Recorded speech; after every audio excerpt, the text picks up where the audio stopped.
Welcome back to another episode of The Maturity Project. I'm your host, Chad Everett Broshears, or Sir Chad Everett Broshears to some. If you know, you know. I'm going to bring my little buddy into the screen here.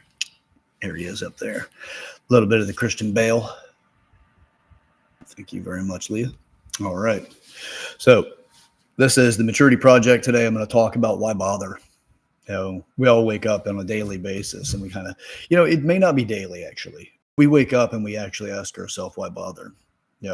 There's plenty of reasons to just accept defeat. There's always something that's just waiting right there. We have our history that has set us up to where we're just used to, getting our ass kicked. We're used to just being treated by the world in such a way that if you have the viewpoint that it's a waste of time or why bother doing this or why this or that, and you can't, you're just kind of stuck in that world, it's going to beat you up. But what it is you're giving yourself all these reasons to just quit, to just settle in. Because let's face it, if you don't have somebody to guide you and somebody that supports you to understand with what you're doing right now, whether it is the right thing or not,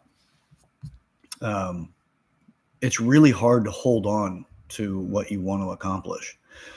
As for too many of us, we just are not taught how to continue to stay on the path. We've been this way since we were children. We've got our, friends and family that when we get beat up, either they over nurture and they over cater to you and tell you it's okay that you got beat up and there's other things out there for you. The compassionate side of defeat. And then you've got the other side, which is, I don't want you to be successful. I don't want you to get there before me. I don't want you to remind me that I've given up. So you should give up too. So why bother? So just why, you keep getting beat up. You get into relationships with people that they're happy with where you are because it's comfortable for them. They don't have to continue to give you too many resources in order to try to keep you, motivated or supported when life's already hard enough for them and they're caught up in the stresses of life. And it's just not, it just doesn't seem to really be something that it's inspiring to them because of the demand on what they have to do in order to support you. Even if it's just hear you out, they've already got enough going on in their life.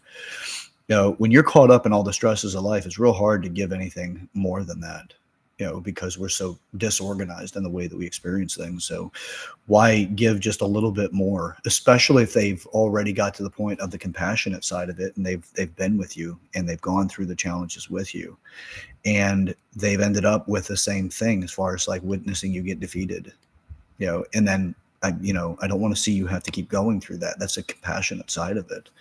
It's there. And I understand why support systems would be that way for the multitude of different reasons why, but then the people that seem to stand out that really inspire others are the ones that just don't care. They care, but they don't care. They're going to continue to push through, going to continue to fight, and they're going to continue to do everything that they can to find success. And what success is based off you, man. It's you've got a multitude of different goals that you have in life. You may or may not be aware of it. People have relationship goals. I want to date a certain kind of person, or I want my partner to become this other type of person, or whatever. And there's goals that we have for that. And there's nothing wrong with having goals for yourself and for your partners. It's just make sure that it's clear. Create some clarity in these things. So why bother? Well, you know what? You can give in. And you can say, you know what, let life beat you up. I'm going through this and I've gone through it, and this is also why it's really beneficial to start building and constructing your support system to be the kind of people that you really do need to have in order to be successful. The ones that will sit there in the corner going, hey man, I know you got to get some water. We got a towel for you, spit out that mouth guard. Like you see the boxers, they're not boxing on their own. They've got their coach. They've got their people that are there to help. They've got the person that's medically trained. They've got everybody that's just so freaking ready to make sure that that person succeeds, because from their success comes their own. Like from your success comes their own. They're enrolled in it, man. They know that they're going to get somewhere. because they're getting there with you. So if you don't have those kind of relationships, you're going to find it's really hard, man. You got a bunch of crabs in a bucket. They're just trying to pull you back down. And understandably, it's there, you know, but it's who are you enrolling and why are you enrolling that person into your goals? Your goals are sacred, man. You know, it's like your goals, if you wanted to be really, really successful, treat your goals like a child of your own. Would you put your child in the custody of somebody who's not going to care? Now, it doesn't mean hate the people you got enrolled. Some of them are just not mature enough to be able to stick with you. So, and they do need something as well. But if you're like, oh, you're toxic, you got to get out of my life, you're going to run into people that are like that your entire life.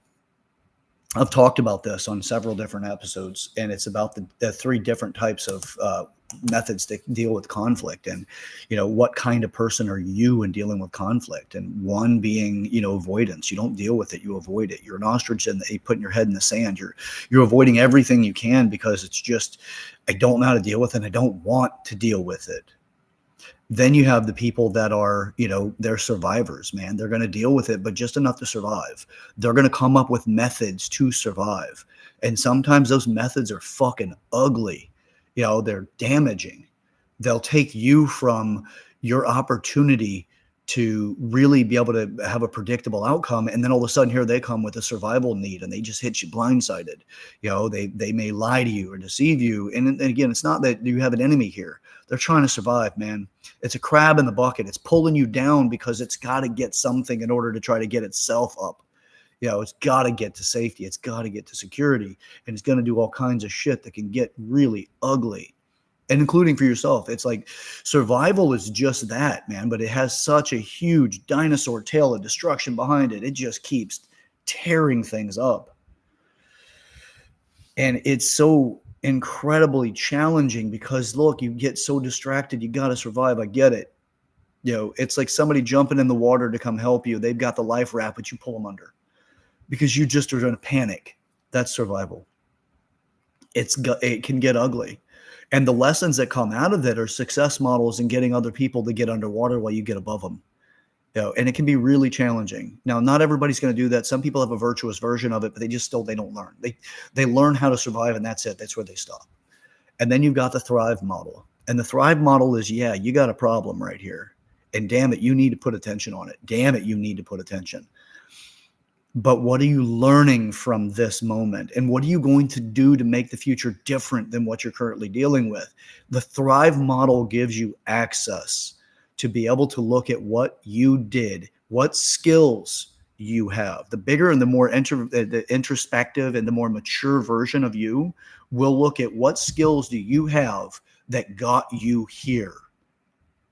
And what do you need to develop within yourself so that you can overcome this in the future, not avoid and not be stuck with surviving it, but you're thriving through it.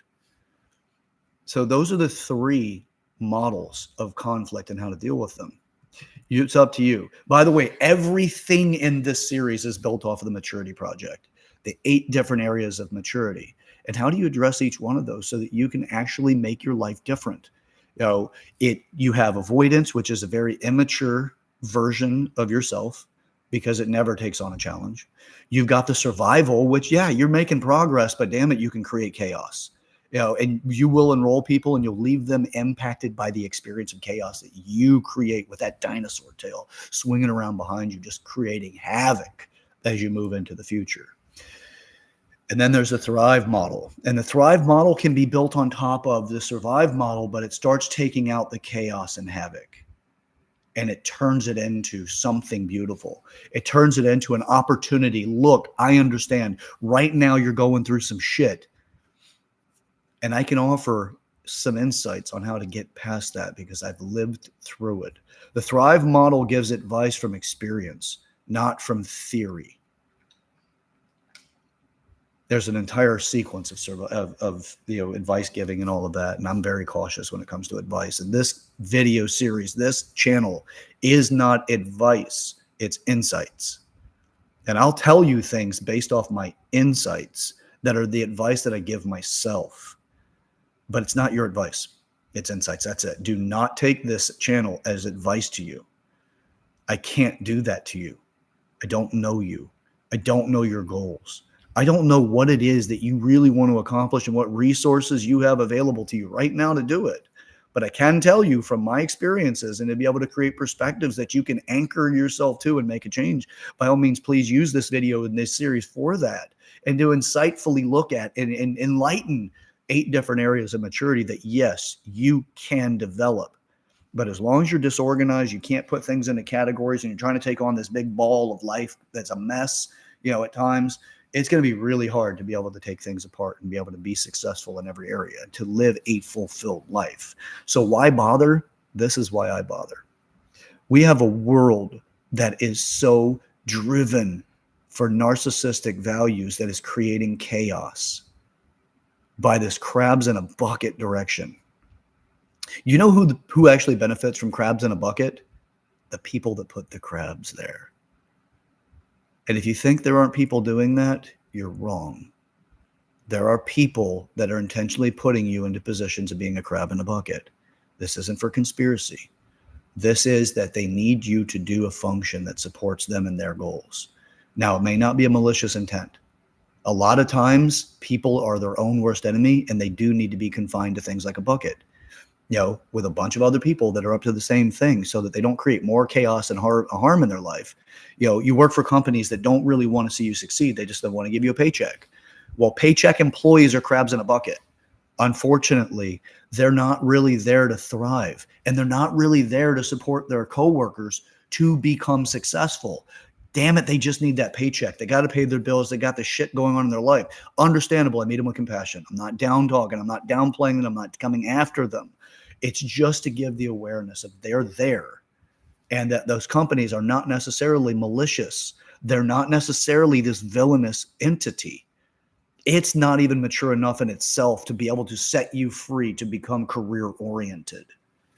Because career-oriented employees are people that are so vested in the company and the current employees that are around them, especially the career-centric employees, that they're willing to share resources, life's experiences, and opportunities for growth together because they'll grow together.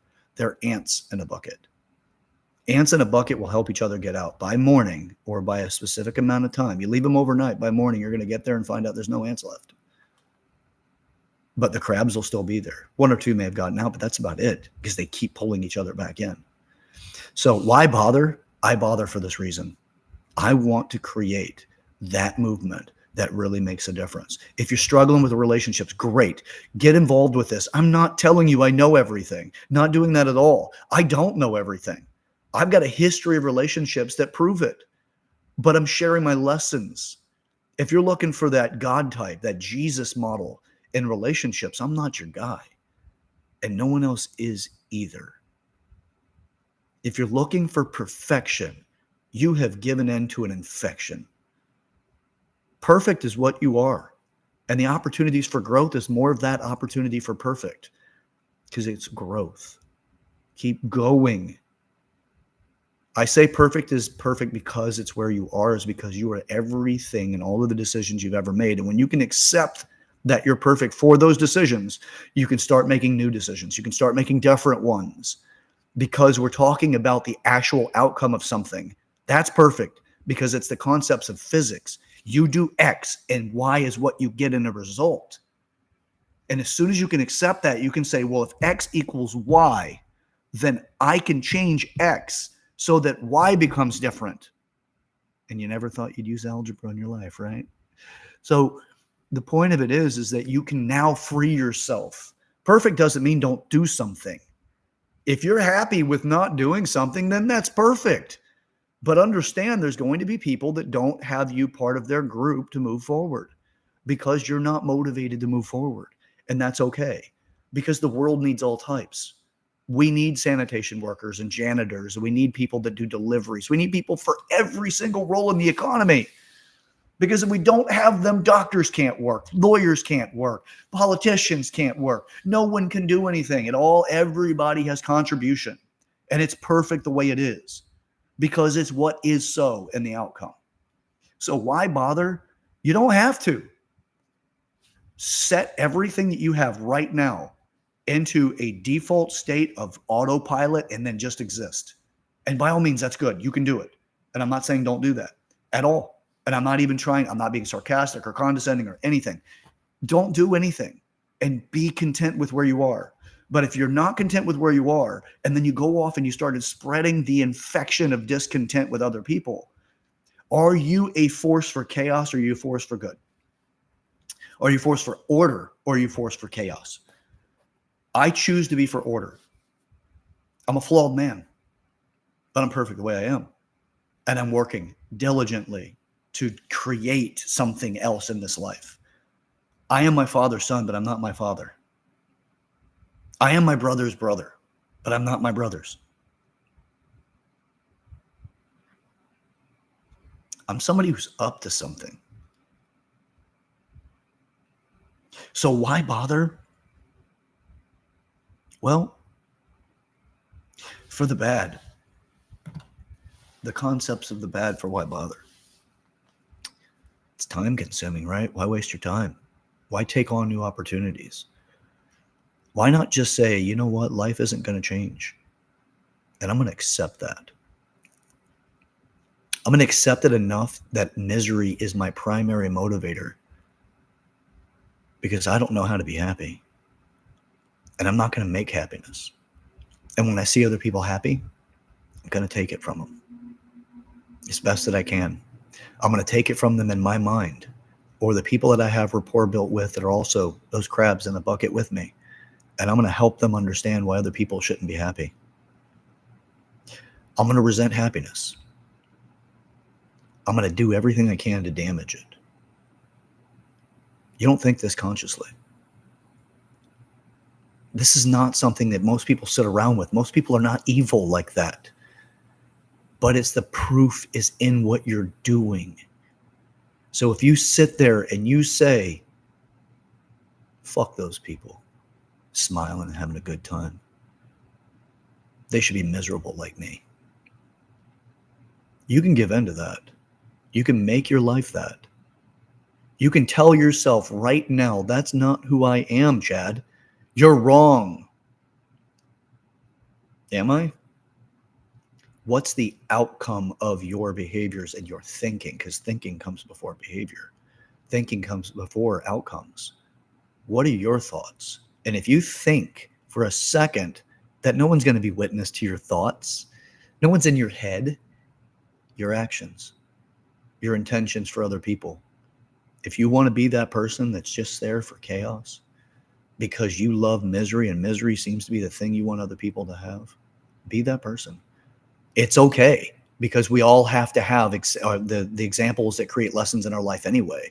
But I will tell you this, I won't sit around with you and talk shit about other people. You won't have me in that circle. If you want people like me in your life, you got to learn how to become somebody that people like me want to be a part of it. Now, I'm not saying I'm great. I'm not saying that I'm some sort of like great asset and benefit for your life and you need to have me. I'm not saying that at all. The cynical person would think that. I don't. I want you to succeed.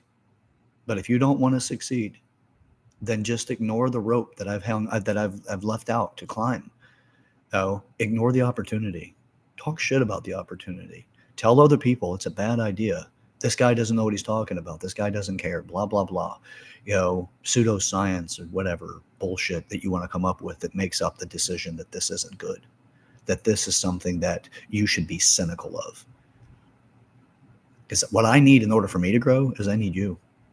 And I need the you that I'm talking to is the one that actually is looking for opportunities, that wants to grow. The one that wants to say, you know what? These situations keep happening in my life. And maybe you're right, Chad. Maybe it's not this situation, but it's the skills that I have that have put me in this situation.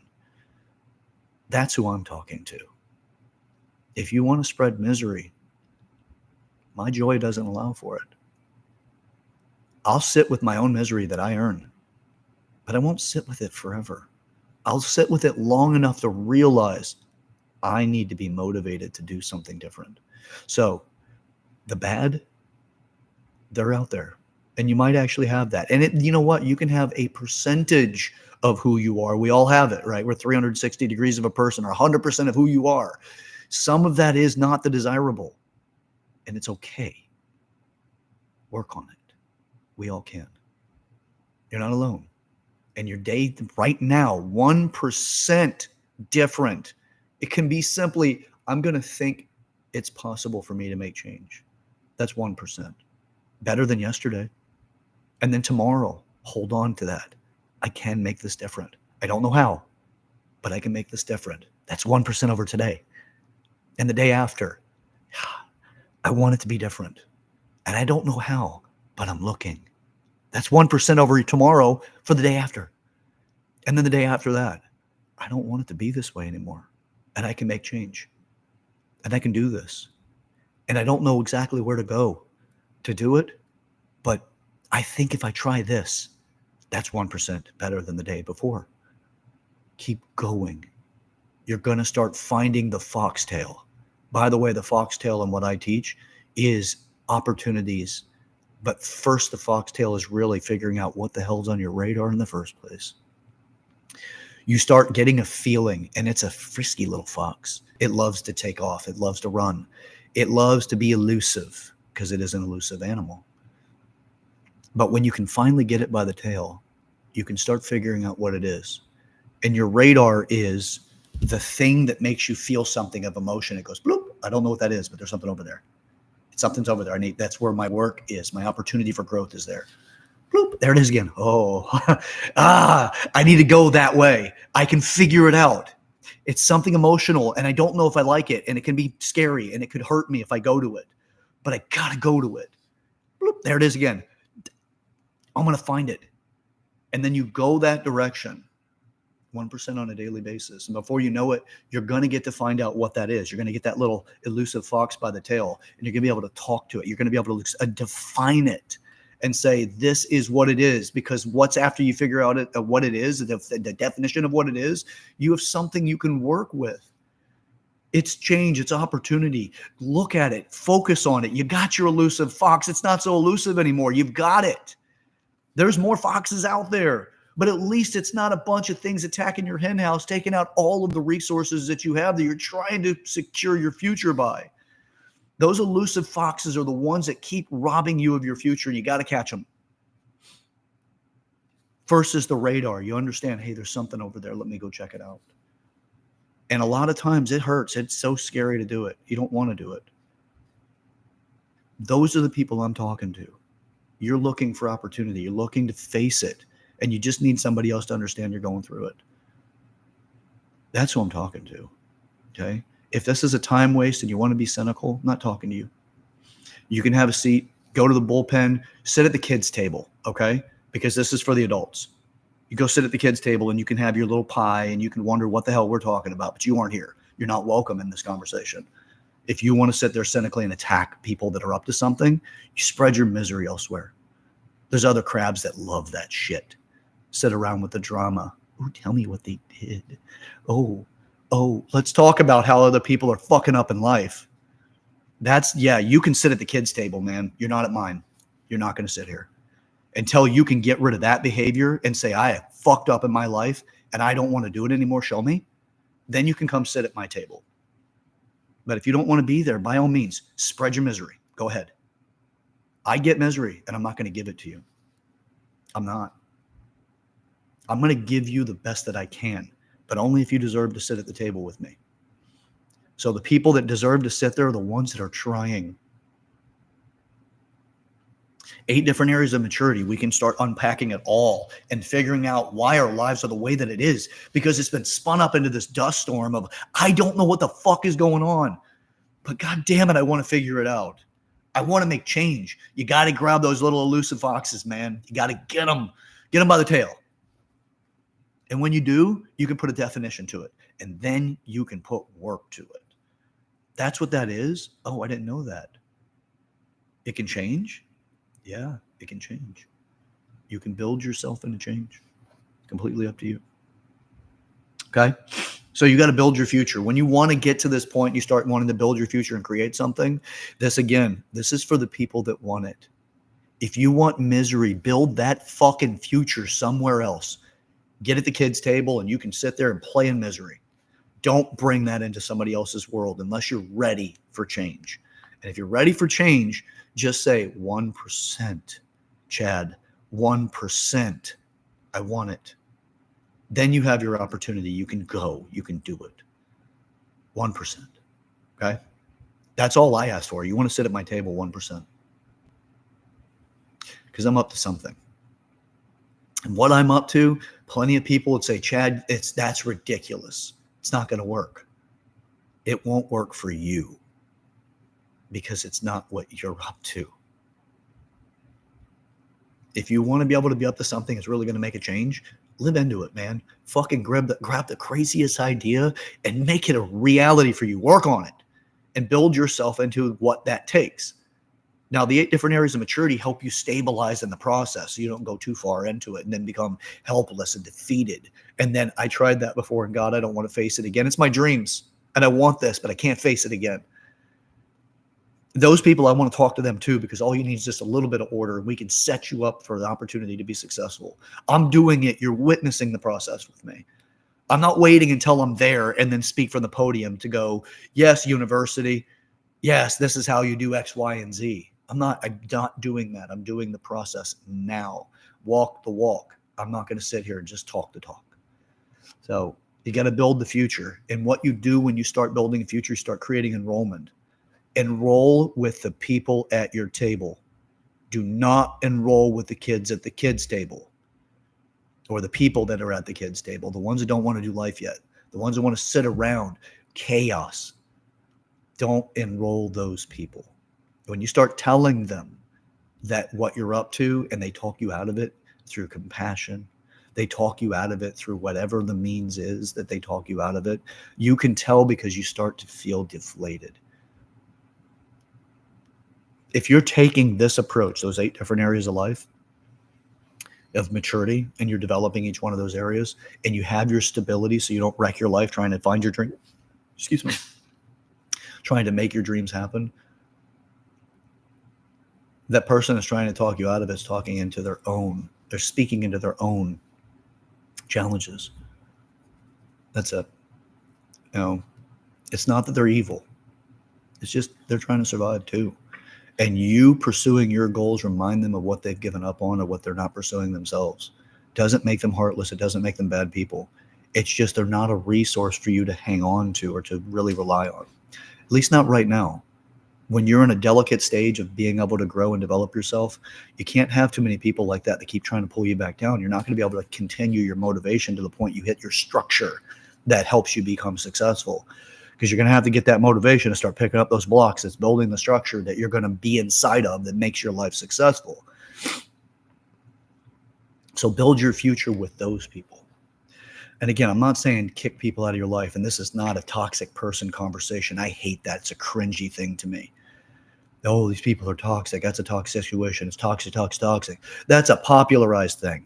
If you don't have the means of ability to work with people that you coin as toxic, by the way, you got the label too, I'm sure of it. Somebody's put it on you, because it's almost like a victim Olympics in itself, an oppression Olympics of its own. That person's toxic. Okay, if you need to quarantine and isolate yourself from them, then do so. But you got to look back at yourself and why are you there in the first place? Why is that person in your orbit in the first place? Because if that person is going to continue to go around putting the label of toxic on other people, here's the thing. Are they toxic? Because now they're going around labeling other people to take away their resources, to may save them from what they're going through in life as they're transitioning from survival to thrive and the conflict models. Are you a crab in a bucket assigning toxic to other people? 1% is all I ask you for. Think that you might be 1% today, and then tomorrow you're looking at maybe I am, and maybe this is how I am. And then you can start creating freedom there too and change who you are. So you're not chaos, because the person running around calling everybody else toxic is typically chaos. Good vibes only. Okay, sure. Yeah, I like all vibes, man. I'm going to ride life. I'm going to ride the hell out of this thing, man. It's going to be good. It's going to be bad. It's going to be all of them and the whole shebang, because that's real life, not this sterilized concept, worldview thing. So I'm not saying these things don't have values when you're in those worlds, but I got to tell you, they're limiting. So you should have protective means. Absolutely. I'm not saying that. And a lot of times people that call other people toxic, they're sitting there they're trying to create a protective barrier between them and whomever it is that they've labeled. They're giving themselves justification to move away from them. And it may be rightfully so because you don't have the resources to be able to work your way through it. But if you're not curious to find out how you can work your way through it and to overcome it so that it's not a problem in the future, not avoidance, overcoming because you can work with it and through it, then you're just in survival and you're probably going to stay there. 1% is all it takes. 1%. So when you realize that you have the right support system and you're building that structure to be successful, then you can make your declarations. I wouldn't say run around making declarations left and right now to people that you don't even know if they're at the right table, because they very well may be there waiting for the opportunity to take you down. And I'm not saying consciously they're doing it. It's emotionally, they don't want to be reminded of what they're not doing. And that sucks. But I get it. I've been there. I have to deal with that when I come across somebody who's actually more advanced than I am in certain places. And I have to be able to greet myself with love and appreciation that, Chad, you are where you are because of the decisions that you've made in life. And this person can be the angel that changes your life. But if you look at them like you're a demon, that you're looking at them like they're the enemy or something's wrong with them because they're doing something better than you, you're just trying to create chaos. And that is one of the elements of the demon concept, being the devil, destroy things, or the angel, and you're trying to create things and you're looking for others that could actually take you there. I have to deal with that and make that decision myself. Which one of those do I feed? Do I appreciate the person that's more successful than me in the area that I can actually qualify right now, while they're in front of me or while I have their presence in my mind? That's the person that I want to be able to work with, because the other person wants to take it all apart. And you got to feed the right wolf. You got to feed the right angel, the demon, right? You got to feed the right ones. So that's it. Make the declaration, but do it with the people that are at the table, that belong at the table. And if you don't know who those people are, let's start working on it. 1%. That's it. Figure out who you are, because you have to have the table they sit at. You're not going to go sit at theirs. By the way, you do. Everybody sits at somebody's table. We just haven't really had the conversation to make that aware, or to make that to something to our awareness. So let's work on this together, okay? Why bother?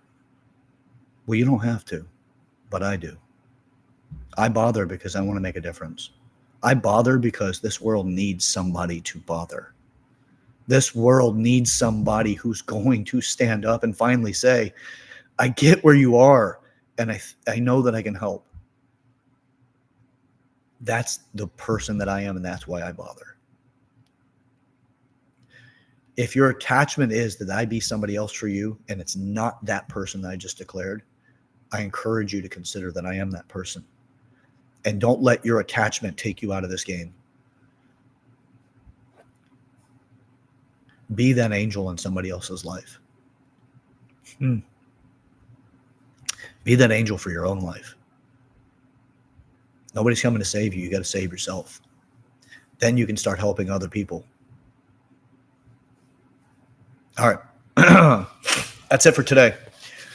I'm your host, Chad Everett Broshears, or Sir Chad Everett Broshears for some. If you know, you know. This is the Maturity Project. Share this video with the people in your life that you want to make a difference with and you want to break the ice. Like the video, help me with the algorithm. Subscribe to the channel. That does help me out. Eventually, it will get to the point that this can start making a bigger change, and that's okay. I'm willing to do whatever it takes to get there. Join me in that process. Okay? If you haven't subscribed, do subscribe to it. Encourage other people to watch it. Look, I'm not the arbiter of truth. I just care, and I really do want to make a difference. And I'm wanting other people to join me in this process. 8 different areas of maturity. I'm not an expert at any of them. I'm just aware of them. But I need other people to come into this that are more advanced and developed in each one of those areas than I am. Teach me and teach everyone else that's out there. Be a part of this. All right. Together we can do so much, but we really need to work on ourselves because the world needs us. But if we go out there right now and try to make that difference, we're probably going to make more chaos because we're not ready. Join me in getting ready. Join me in developing yourself. The path to hell is paved with good intentions. And our society is geared for a superhighway there. We got to interrupt it. All right. Until next time. Catch you. Okay. We'll get to it. Let's get up to it. Let's work together on this. Okay. All right. I'll catch you next time. Let's see you. Let's get up to it.